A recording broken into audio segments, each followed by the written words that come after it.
is Chris Kaylee with a video podcast on the plight of Assembly Bill 1638 in 2022 California legislative session.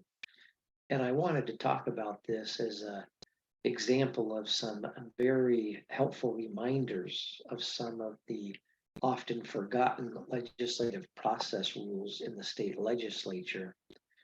Now, AB 1638, again in the 2022 California legislative session, had proposed to temporarily suspend the motor vehicle fuel tax. It was introduced in January of 2022, and the bill had proposed to suspend the imposition of the tax on motor vehicle fuels for 6 months, and it also contained an urgency clause. Now, if you look at the bill's history on the LegInfo website, there were several important legislative process reminders that can be found, including stricken from the file. Assemblymember Gallagher withheld unanimous consent on the adoption of committee amendments. From committee, amend and do pass as amended, but re-refer to the Committee on Appropriations. Joint Rule 62A file notice was suspended.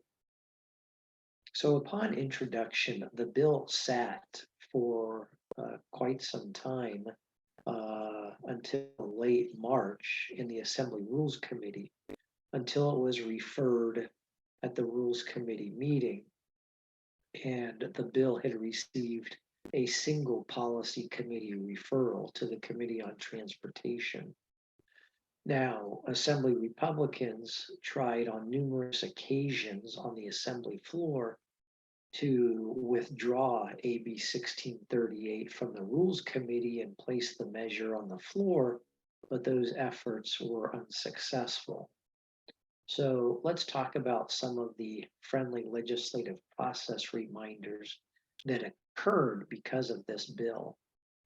The first reminder is that pursuant to Assembly Rule 14A1, the Committee on Rules has the power to refer each bill to committee. It does not have to refer a bill, and the committee, of course, can make the referral when it chooses to do so. So the Assembly had actually suspended Joint Rule 62A, which requires a 4-day file notice before a bill can be heard. So the second reminder with this bill is that Joint Rule 62A may be suspended with respect to a particular bill with approval of the Assembly Committee on Rules and then a 2/3 vote of the members on the Assembly floor. And the purpose of this rule suspension was to have the bill heard the exact afternoon that the rule was suspended in the Assembly Transportation Committee, and it was approved. Now, there was plenty of controversy at the hearing because both parties feuded over the substance of the bill and whether amendments should or should not be made to the bill.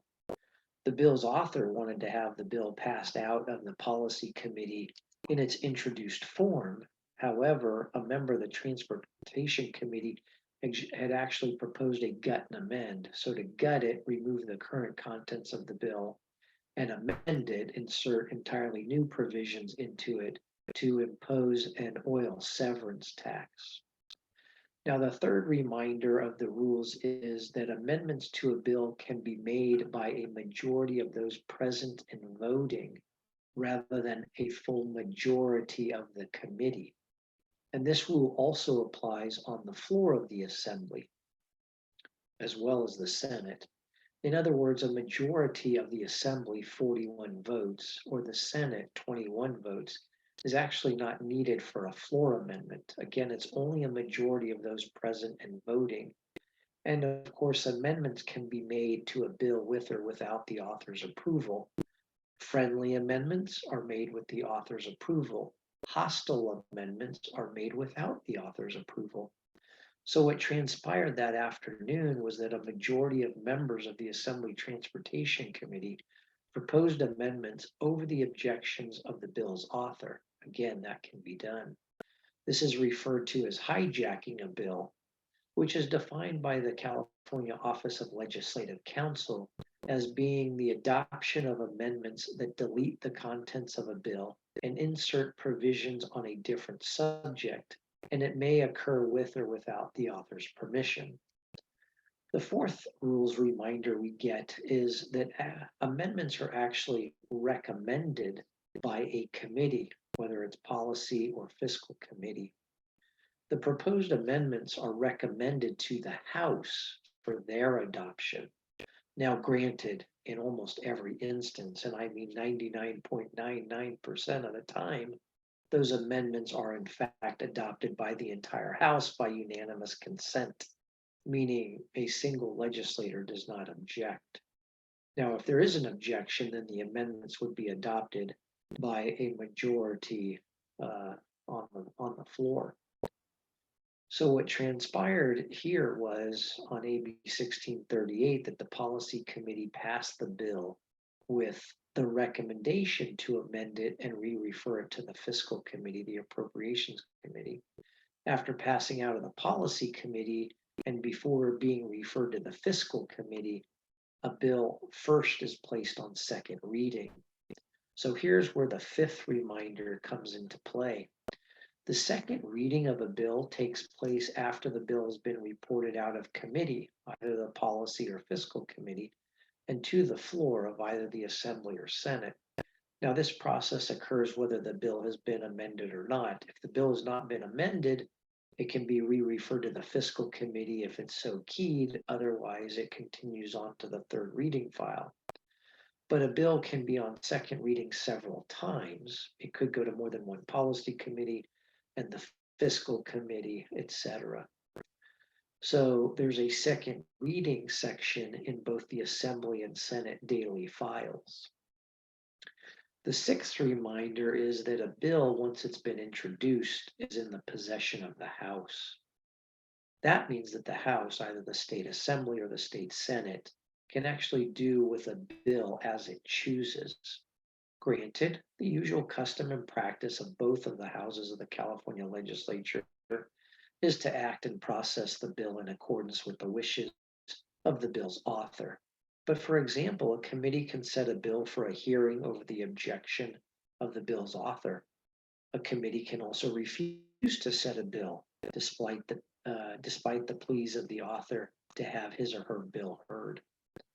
Now, the general rule is that a bill remains on the second reading file for 1 day before it moves on to the third reading file if it's ready.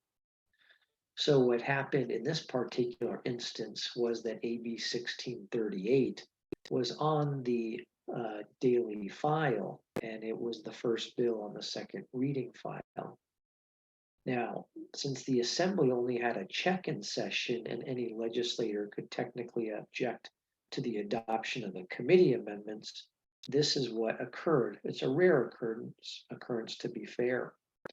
So while on second reading that week, because there was objection to unanimous consent to adopt the amendments made by the Assembly Transportation Committee, the amendments to the bill as proposed were not made, because with such an objection, it would have to be taken up by a majority vote to adopt the amendments on the floor later that week during the regularly scheduled floor session. However, what actually transpired with AB 1638 was it was stricken from the file. That is, it was stricken from the Assembly daily file. And this is actually permissible pursuant to Assembly Rule 98. So a motion to strike it from the file was adopted by more than 41 votes. Just a majority vote is required. And under Assembly Rule 98, once a bill is stricken from the file, it cannot be acted upon again during the session.